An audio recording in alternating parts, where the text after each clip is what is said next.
Sanctus, Sanctus, Sanctus Dominus Deus Sabaoth. Salam jumpa kembali saudara-saudariku yang terkasih dalam Tuhan kita Yesus Kristus. Salam sejahtera untuk kita semua. Berkat Allah yang Maha Kuasa senantiasa menyertai kita. Marilah kita mendengarkan dan merenungkan bacaan-bacaan kitab suci hari Sabtu tanggal 2 Agustus tahun 2025. Dalam nama Bapa dan Putra dan Roh Kudus. Amin. Bacaan pertama dari kitab Imamat bab 25 ayat 1 dilanjutkan dengan ayat 8 sampai 17. Tuhan bersabda kepada Musa di Gunung Sinai, "Engkau harus menghitung 7 tahun Sabat, yakni 7 kali 7 tahun.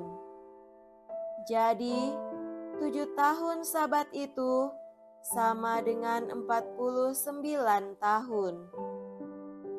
Lalu engkau harus membunyikan sangkakala di mana-mana dalam bulan ketujuh pada tanggal 10. Pada hari raya pendamaian, kalian harus memperdengarkan bunyi sangkakala itu di mana-mana di seluruh negerimu. Kalian harus menguduskan tahun yang ke-50 dan memaklumkan kebebasan bagi segenap penduduk negeri. Tahun yang ke-50 itu harus menjadi tahun Yobel bagimu, dan masing-masing kalian harus pulang ke tanah miliknya dan kembali kepada kaumnya. Tahun yang ke-50 itu harus menjadi tahun Yobel bagimu. Janganlah kalian menabur, dan apa yang tumbuh sendiri dalam tahun itu jangan kalian tuai, dan pokok anggur yang tidak dirantingi jangan kalian petik buahnya. Karena tahun itu tahun Yobel, maka haruslah menjadi kudus bagimu. Hasil tahun itu yang hendak kalian makan harus diambil dari ladang. Dalam tahun Yobel itu, semua harus pulang ke tanah miliknya. Apabila kalian menjual sesuatu kepada sesamamu atau membeli daripadanya, janganlah kalian merugikan satu sama lain. Apabila engkau membeli dari sesamamu, haruslah menurut jumlah tahun sesudah tahun Yobel. Dan apabila ia menjual kepadamu, haruslah menurut jumlah tahun panen. Makin besar jumlah tahun itu, makin besarlah pembeliannya. Makin kecil jumlah tahun itu, makin kecillah pembeliannya. Karena jumlah panenlah yang dijualnya kepadamu. Janganlah kalian merugikan satu sama lain, tetapi engkau harus takwa kepada Allahmu. Akulah Tuhan Allahmu. Demikianlah sabda Tuhan. Syukur kepada Allah. Semoga Tuhan beserta kita sekarang dan selama-lamanya. Inilah Injil suci menurut Santo Matius. Dimuliakanlah Tuhan. Injil Matius bab 14 ayat 1 sampai 12. Sekali peristiwa, sampailah berita tentang Yesus kepada Herodes, raja wilayah.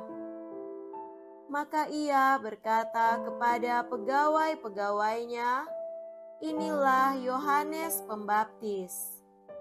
Ia sudah bangkit dari antara orang mati, dan itulah sebabnya kuasa-kuasa itu bekerja di dalamnya."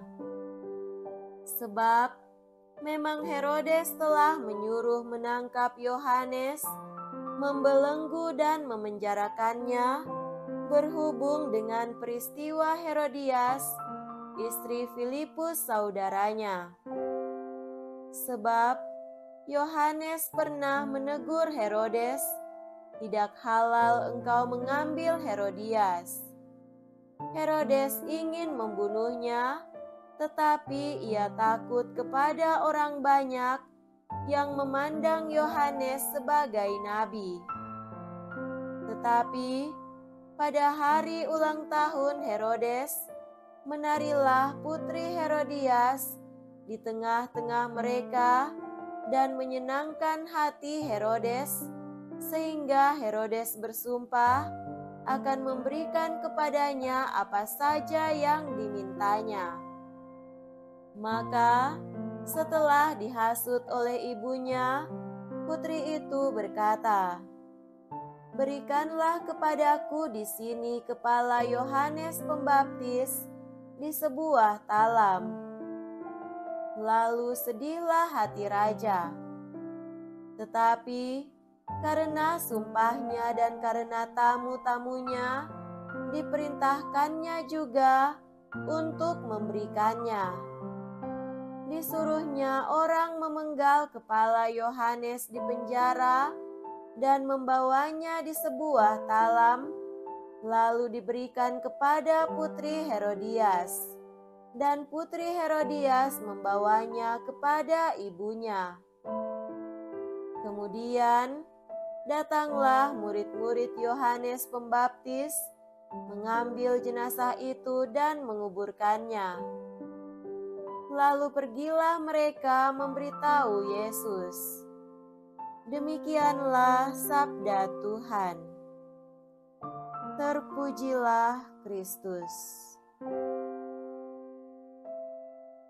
Saudara-saudariku yang terkasih dalam Tuhan kita Yesus Kristus, tema renungan kita pada hari ini adalah peziarah pengharapan. Bacaan-bacaan kitab suci hari ini menyampaikan kepada kita tentang Allah yang setia dan selalu membuka kesempatan. Kasih dan kesetiaan Allah tidak pernah memudar oleh kedegilan manusia.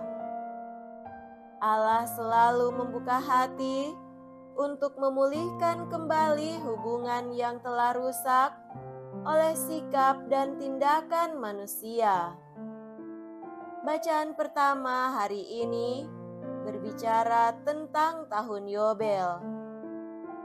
Bagi bangsa Israel, tahun Yobel adalah tahun khusus yang terjadi setiap 50 tahun sekali dan ditandai dengan pembebasan besar-besaran. Semua orang Israel yang menjadi budak akan dibebaskan, tanah yang dijual karena kemiskinan dikembalikan kepada keluarga asalnya, tanah dibiarkan beristirahat dan tidak ditanami, dan penghapusan hutang berlaku. Segala bentuk hutang diampuni.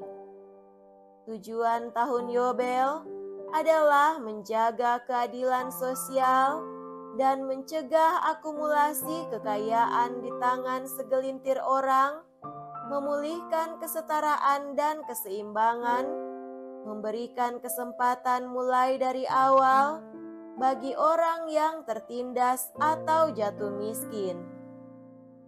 Hal ini selalu dilaksanakan karena menjadi perintah Tuhan kepada mereka. Dengan melaksanakannya, berarti mereka juga membaharui relasi mereka dengan Tuhan. Bacaan Injil hari ini menyampaikan tentang Raja Herodes yang menduga bahwa Yohanes yang sudah dipenggal kepalanya itu bangkit lagi dalam diri Yesus Kristus. Dari sisi lain, dapat dikatakan bahwa kehendak dan kuasa Tuhan tidak bisa dibinasakan. Ketika Yohanes dibunuh, ada Yesus yang menyuarakannya. Bahkan ketika Yesus dibunuh, kebangkitannya tidak tertahankan. Kuasa Allah terus dinyatakan. Yang diperlukan adalah bahwa manusia itu bertobat dan membarui relasinya sesuai kehendak Tuhan. Saudara-saudariku terkasih, tahun 2025 ini kita merayakan tahun Yubileum Gereja Katolik. Tahun suci yang dibuka oleh Paus Fransiskus pada malam Natal 2024 dan akan berakhir pada tanggal 6 Januari 2026 tahun depan dengan tema Peziarah Pengharapan, mengingatkan kita pada dibukanya Porta Sancta agar kita berziarah membawa harapan kepada dunia dengan niat pertobatan kita. Tahun Yobel dalam Gereja Katolik secara resmi dimulai pada tahun 1300 Masehi oleh Paus Bonifasius ke-8 yang mengumumkan bahwa orang yang mengunjungi Roma dan melakukan pengakuan dosa serta menerima indulgensi akan diampuni dosanya. Tahun Yubileum biasa dirayakan setiap 25 tahun.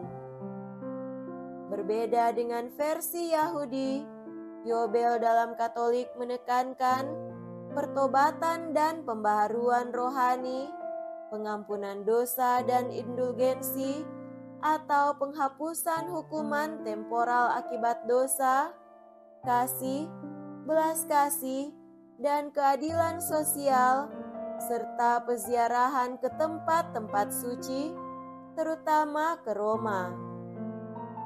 Dengan ziarah belas kasih dan pertobatan, kita semua umat diberi kesempatan untuk membarui relasi dengan Tuhan, sesama dan alam semesta.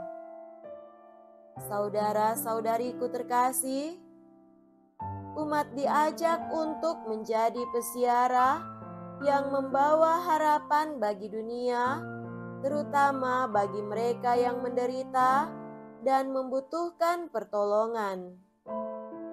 Selain itu, umat juga diajak untuk menemukan kembali spiritualitas ciptaan Allah, di mana manusia memahami diri sebagai peziarah di bumi, bukan penguasa dunia.